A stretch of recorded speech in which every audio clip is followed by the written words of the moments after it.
Hai pemirsa yang ada di rumah, perkenalkan nama saya Reski Daniel. Saya salah satu tentor Smart Pro Education di bidang TPA.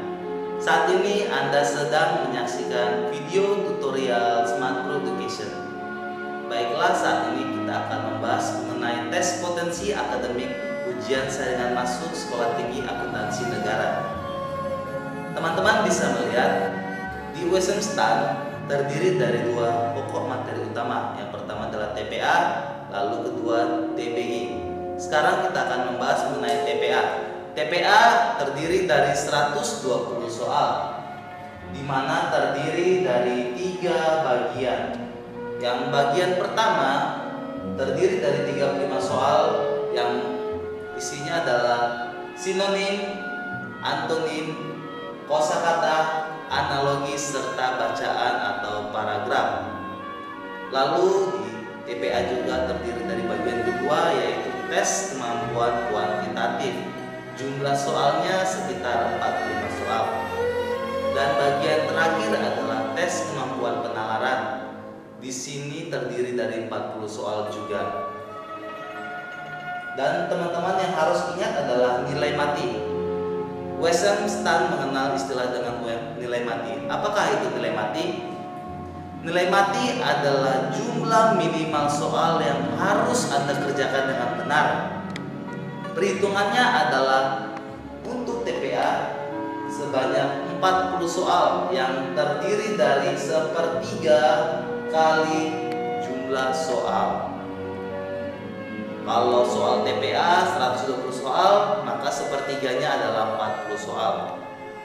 Lalu untuk tes bahasa Inggris, nilai matinya adalah 20 soal, yang dihitung dari 1/3 dikalikan jumlah soal bahasa Inggris, yaitu 60 soal.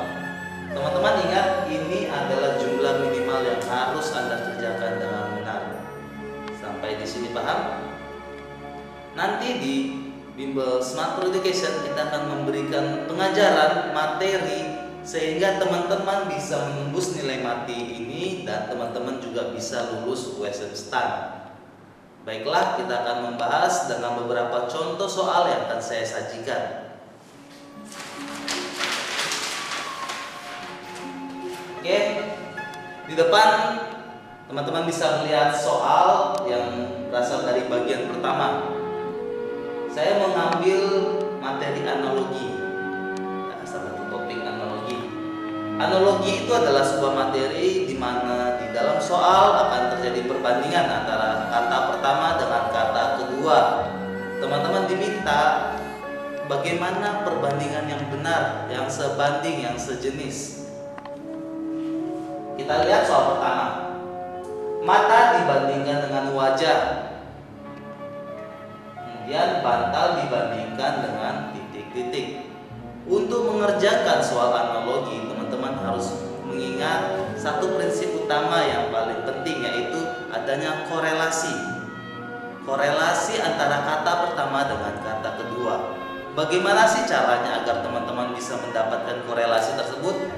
Cara yang paling simpel dan mudah adalah teman-teman membuat aja satu kalimat yang memiliki hubungan antara kedua kata ini, kata mata, lalu kata wajah. Nah, sekarang saya minta teman-teman untuk memikirkan satu kalimat yang memiliki korelasi antara kedua kata tersebut. Oke, bagus sekali. Mungkin teman-teman yang ada di rumah telah memiliki satu kalimat ya di bayangan teman-teman. Kalau saya dengan kata mata dan wajah, kita bisa memberikan satu korelasi, yaitu mata itu adalah bagian yang berada atau terletak di wajah. Mata adalah satu bagian yang terletak di wajah. Kemudian jika kita menggunakan analogi yang sama, ingat harus konsisten. Bantal dibandingkan dengan apa? A. Kamar tidur, B. Kasur, C. Selimut, lalu D. Ranjang. Kalau misalnya kita pilih dengan kamar tidur, kira-kira benar atau tidak? Tentu saja ini kurang tepat karena kamar tidur itu terlalu luas. Kalau seandainya kamar tidur ingin jawaban yang benar, maka di sini sebenarnya bukan wajah tetapi tubuh. Mungkin seperti itu ya. Jadi di sini ingat korelasi mata dan wajah itu benar-benar mata itu menempel di wajah, mungkin ya bisa teman-teman berikan korelasi yang lebih spesifik. Lalu berikutnya adalah kasur. Kasur benar atau tidak? Oke, mungkin teman-teman yang bilang, oh iya kasur benar. Oke. Kasur adalah jawaban yang benar. Kenapa? Karena kasur adalah suatu tempat yang di dalamnya juga terdapat bantal. Jadi kalau teman-teman lihat kasur biasanya kan nggak terlepas dari bantal ya, kecuali kalau kasur teman-teman nggak punya bantal, itu lain cerita kali ya. Jadi kasur adalah jawaban yang benar, sedangkan selimut tidak memiliki hubungan apapun dengan bantal. Dan ranjang, nah banyak yang ketipu kasur dan ranjang. Kira-kira bedanya apa? Kalau ranjang itu adalah kerangkanya, tempatnya, sedangkan kasur itu adalah tempat tidurnya. Kalau Anda tidur itu sebenarnya tidurnya di kasur. Kalau ranjang itu tempat kasurnya. Paham sampai sini? Oke, bagus sekali. Berarti jawaban yang benar adalah B, kasur. Lalu kita lihat contoh kedua. Analogi tidak harus serta-merta membandingkan satu kata dengan kata kedua, tetapi analogi juga bisa membandingkan 3 kata sekaligus. Teman-teman bisa melihat soal berikutnya. Murid dibandingkan dengan buku, lalu buku dibandingkan dengan perpustakaan. Nah, sama seperti tadi, prinsipnya adalah teman-teman diminta untuk mencari korelasi, sehingga kata pertama bisa memiliki hubungan dengan kata kedua dan memiliki hubungan dengan kata ketiga. Sekarang saya beri waktu teman-teman untuk memikirkan kira-kira kalimat apa sih yang paling cocok. Baiklah, saya akan memberikan satu pembahasan ini. Ketika teman-teman melihat murid, buku, dan perpustakaan, teman-teman bisa membuat satu kalimat yang mengkorelasikan semuanya, yaitu murid membaca buku di perpustakaan. Korelasinya adalah murid sangat erat kaitannya dengan buku, dan buku sangat erat kaitannya terletak di perpustakaan. Atau teman-teman bisa mengatakan murid meminjam buku di perpustakaan. Tetapi paling penting di sini adalah murid dengan buku adalah satu kaitan yang sangat erat, dan buku dengan perpustakaan juga berkaitan dengan erat. Kita lihat contoh ini dibandingkan dengan opsi jawabannya. A, pembeli dibandingkan dengan makanan dibandingkan dengan gudang. Nah, kalau mungkin seperti ini, kira-kira membeli makanan di gudang, nah itu kan aneh banget ya, kurang cocok ya.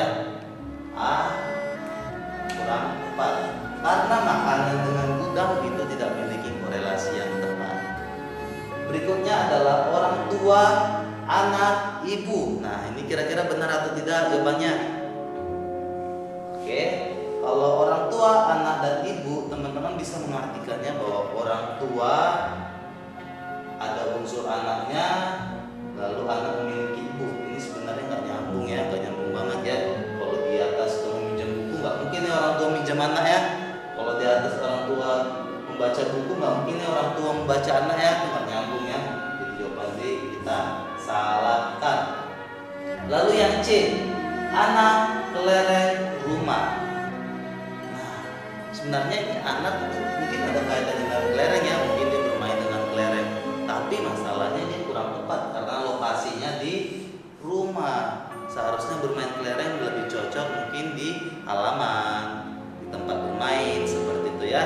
Jadi anak dan kelereng memiliki korelasi, tetapi kelereng dengan rumah tempatnya kurang tepat. C salah. Berarti bisa kita simpulkan jawabannya adalah B.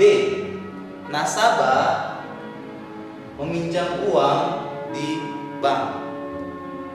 Sekali lagi, nasabah meminjam uang di bank. Bisa dengan korelasi yang sama, murid meminjam buku di perpustakaan. Sampai di sini paham ya? Ini sangat mudah sekali, jawabannya adalah D. Bagaimana? Jelas untuk bagian pertama? Baiklah, kita akan memasuki contoh soal untuk bagian kedua, tes kuantitatif.